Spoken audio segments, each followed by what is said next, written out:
मैंने बहुत बड़े बड़े लोगों को औकात दिखाई है, दिखाऊंगा।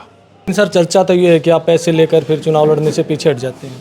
पैसे लेकर मुझे बैठना हो तो मेरे पास बड़े आसान तरीके हैं। सबसे ज़्यादा पैसे मुझे बीजेपी वाले दे सकते हैं।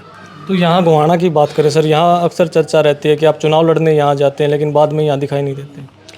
जाटों ने कहा कि राजकुमार सैनी 35 कह रहा, फिर ब्राह्मणों ने कहा राजकुमार सैनी 34 कह रहा है। सोनीपत से मैं लड़ सकता हूँ, अपनी पार्टी से भी लड़ सकता हूँ, अलायंस से भी लड़ सकता हूँ, सारी बातें हैं। नमस्कार, आप देख रहे हैं हरियाणा स्पेस। मैं अनिल खत्री। इस समय गोहाना में मौजूद है, हमारे साथ लोकतंत्र सुरक्षा पार्टी के सुप्रीमो राजकुमार सैनी मौजूद हैं। सर बहुत बहुत स्वागत है। नमस्कार। सर लोकसभा चुनाव का बिगुल बज चुका है, क्या तैयारी है?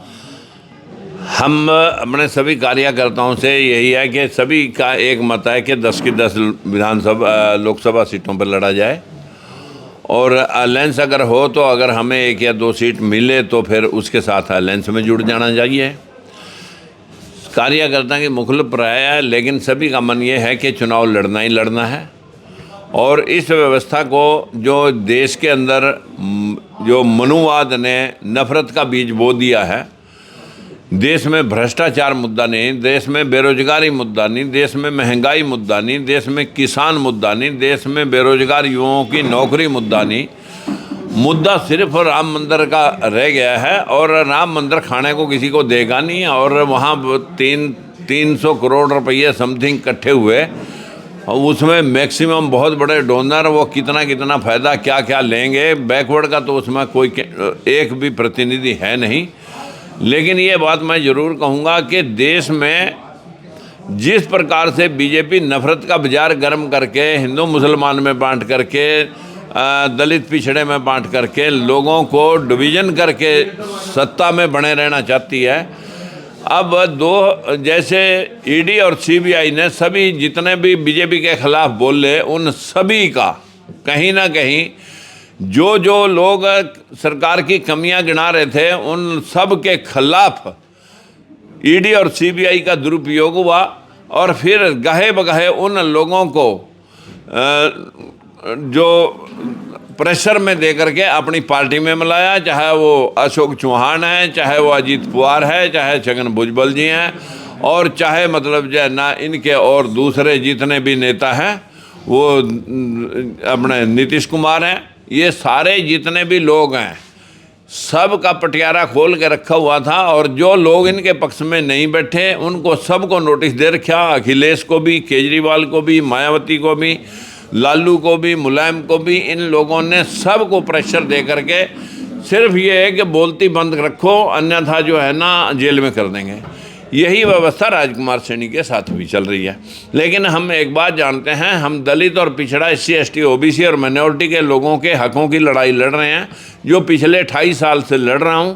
और इस भेदभाव के खिलाफ 2 बार मंत्री पद और सांसद पद इसलिए नहीं छोड़ा कि मैं मतलब राजनीतिक पेट पालने के लिए कर रहा हूँ। समाज के अंदर जो अव्यवस्था है, समाज के अंदर जो भेदभाव है, समाज के अंदर जो सिमिलरिटी ना होने की वजह से आम आदमी मेरा वर्ग भूखा है, चाहे वो किसान है, चाहे वो मजदूर है। अपन इस देश की उस व्यवस्था को लाना चाहते हैं जो संवैधानिक तौर पर देश में लिखी गई थी कि काम करने वाला इस देश का रीढ़ की हड्डी होता है देश की। आज GDP 2.5%, कभी 3% के एवरेज में रहती है। हमारे देश के अंदर पूरा सामान चाइना से और दूसरे देशों से आके बिक रहा है। हमारा नौजवान, ना उनके हाथ में नौकरी, ना इंडस्ट्री। आप गठबंधन की बात कर रहे हैं, किससे गठबंधन चाहते हैं? हमारा तो बसपा से और कांग्रेस से गठबंधन की, और हमारे साथ 4 पार्टियां और भी जुड़ी हुई हैं, जिसमें वामन मेश्राम जी, हमने राष्ट्रीय परिवर्तन मोर्चा बना रखा है, जिसमें बहुजन मुक्ति पार्टी है, जिसके अंदर जो है ना भारतीय वीरदल है, जिसके अंदर लोकतंत्र सुरक्षा पार्टी है, जिसके अंदर भारतीय जनराज पार्टी है। लगभग 4-5 छोटे बड़े दलों ने हमने मिल करके बना रखा। लेकिन उसके साथ कांग्रेस वाले भी टच में हैं और BSP वाले भी टच में हैं, एक्सेप्ट बीजेपी। अपन जो समान विचारधारा भेदभाव के खिलाफ, आज राहुल भी कह रहा है कि जातिगत जनगणना होनी चाहिए, सबके हक सबको मिलने चाहिए, लेकिन कागजों में या भाषण से नहीं, धरातल पे दिखने चाहिए। सभी लोगों को टिकटें मिलनी चाहिए, सभी लोगों को शासन प्रशासन में भागीदारी मिलनी चाहिए। आप कौन सी सीट से लड़ना चाहेंगे? देखिए, मेरी अपनी लोकतंत्र सुरक्षा पार्टी है। मैं किसी भी सीट के ऊपर, मुझे कौन सा किसी पार्टी से टिकट मांगनी है, जहां अलायंस कोई होगा, कोई समीकरण बनेंगे, उससे लड़ूंगा, अन्यथा अपनी 10 की 10 सीटों में किसी के ऊपर भी लड़ लूँगा। तो पिछली बार भी आप सोनीपत से लड़ना चाहते थे, लेकिन आपने फार्म नहीं भरा। नहीं, उस वक्त हमारा एक कैंडिडेट जो है ना, वो शायद नौकरी छोड़ करके आया था। उसने कहा, उसने रोना धोना शुरू कर दिया कि मेरी 1.5 लाख रुपए की नौकरी भी मैंने छोड़ दी और अब आप अपना फार्म भरने जा रहे हो। तो मैं इंसान हूँ, मैं किसी को सीधा बोल करके उसकी नौकरी छुड़वा करके और फिर उसे कहूँ कि भाई आप नहीं लड़ेंगे और मैं अपना सवाल आगे रख दूँ, तो इसके ऊपर फिर मेरी मजबूरी हो गई थी। लेकिन सर, चर्चा तो ये है कि आप पैसे लेकर फिर चुनाव लड़ने से पीछे हट जाते हैं। मैंने ज़िंदगी में आज तक अगर पैसे लेने होते तो बहुत सारे लोग जो हैं ये आरोप लगाने के लिए बहुत तैयार रहते हैं। बीजेपी जो हमेशा 35-1 का नारा लगा करके जिस तरह देश के प्रदेश के अंदर जो माहौल खड़ा किया, आज भी उसी प्रदेश के अंदर वही माहौल बनाने का प्रयास कर रहे हैं। लेकिन अगर पैसे लेकर मुझे बैठना हो तो मेरे पास बड़े आसान तरीके हैं। सबसे ज़्यादा पैसे मुझे बीजेपी वाले दे सकते हैं। तो यहाँ गोहाना की बात करें सर, यहाँ अक्सर चर्चा रहती है कि आप चुनाव लड़ने यहाँ जाते हैं लेकिन बाद में यहाँ दिखाई नहीं देते। ऐसा मुझे नहीं लगता कि भी कोई आपके पास एक भी आदमी ऐसा सबूत लेके खड़ा हो। तो यहाँ जो लोग बैठे हैं, जब किसी कमी में, खुशी में, शादी में, ब्याह में और या किसी धरने प्रदर्शन में जब भी किसी ने याद फरमाया, उस वक्त राजकुमार सैनी हमेशा हाजिर रहता है। उस जगह को कभी नहीं छोड़ता जिस जगह लोगों ने समर्थन दिया हो। तो आपका जो तोड़ करने के लिए बीजेपी ने नायब सैनी को प्रदेश अध्यक्ष भी बना दिया। बिल्कुल, राजकुमार का तोड़ निकाला है, लेकिन तोड़ तो हम करेंगे बीजेपी का, जैसे 1977 में कांग्रेस का लोगों ने किया था, ऐसा ही तोड़ कर देंगे। तो क्या लगता है, सोनीपत से लड़ने की कुछ उम्मीद है? क्यों नहीं उम्मीद है, सभी उम्मीदें बनी हुई हैं, बरकरार हैं। और सोनीपत से मैं लड़ सकता हूँ, अपनी पार्टी से भी लड़ सकता हूँ, अलायंस से भी लड़ सकता हूँ, सारी बातें हैं। सर, जैसे चर्चाएं चलती हैं कि पहले जाटों से नाराज़गी रही है, फिर ब्राह्मणों से, तो कैसे ऐसे में कैसे जो चुनाव जीत? ये लोगों का कथन है कि मैंने जाटों का, मैंने भूपेंद्र सिंह हुड्डा मेरे सामने बैठा था, मैंने कहा भाई नारा दिया 35-1 का बीजेपी ने, उन्होंने फ़ायदा उठा लिया और आपको आउट कर दिया।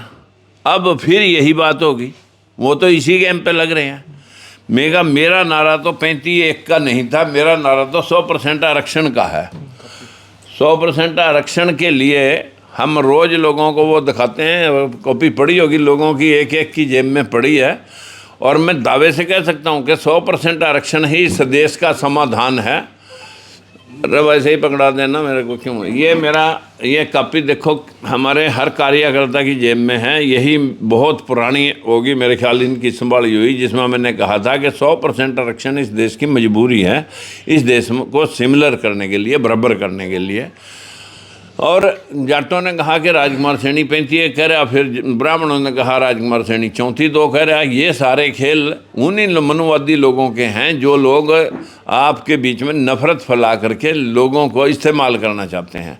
और वो जाटों के प्रति मैंने हुड्डा साहब से बात कही थी, मैं कहा बताओ कोई एक बाइट आपके पास हो जिसमें मैं 35-1 की बात कर रहा हूँ, कोई एक बाइट दिखा दो, मेरे द्वारा लिखित प्रेस विज्ञप्ति दिखा दो, कोई एक वीडियो दिखा दो, पूरे देश के अंदर मेरा चैलेंज है। तो ब्राह्मण नाराज हैं, जाट नाराज हैं, फिर कैसे जीतो? देखिए, मैं कौन मेरे से नाराज है, कौन मेरे से राजी है? मैं SC ST OBC और माइनॉरिटी के लोगों की लड़ाई लड़ रहा हूँ। मैं कौन मेरे से इस बात के लिए नाराज है? मुझे इस बात का कोई गम नहीं। लेकिन जिस तरह से आप जिनकी लड़ाई लड़ रहे हैं वो भी बीजेपी के साथ लामबंद दिखाई दे रहे हैं। बिल्कुल, ये बात आपने सही कही, क्योंकि इनको धर्म का रास्ता, इनको रोजगार का रास्ता नहीं चाहिए, इनको धर्म का चाहिए।